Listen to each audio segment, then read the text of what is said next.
Gracias.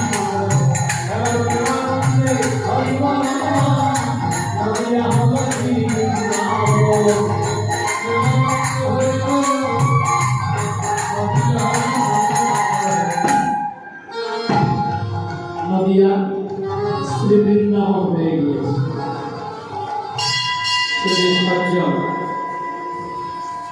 যে কোনো লীলার অগ্রভাগে গৌরচন্দ্রিকা কীর্তন না করে ব্রজে প্রবেশ করা যায় না। গৌর ভক্ত বিনা না কেন বৃন্দাবন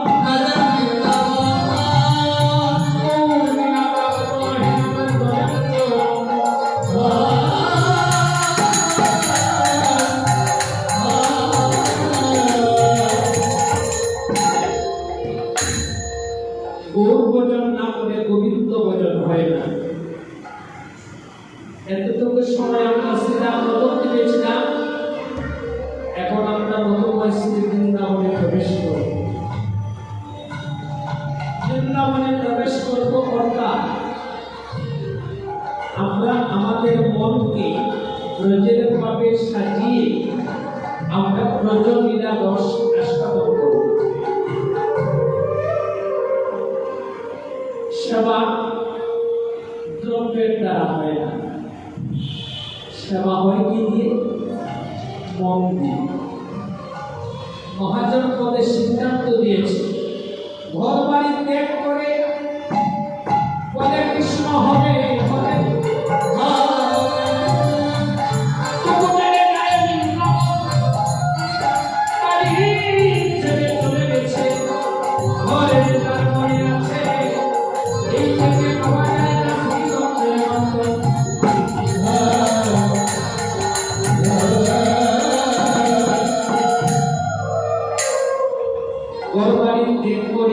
লক্ষ টাকা খরচ করে বৃন্দাবনে যাওয়া যায়, তবে লক্ষ টাকা খরচ করে বৃন্দাবনে গেলেও কোনো লাভ হবে না যদি কোন বৃন্দাবন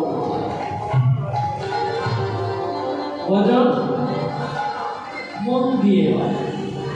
উপাচারে ভজন হয় না। উপাচার যদিও আমরা দিই, এটা পাচ্ছি, কিন্তু অভ্যন্তরীণ হলো মনের ভজন।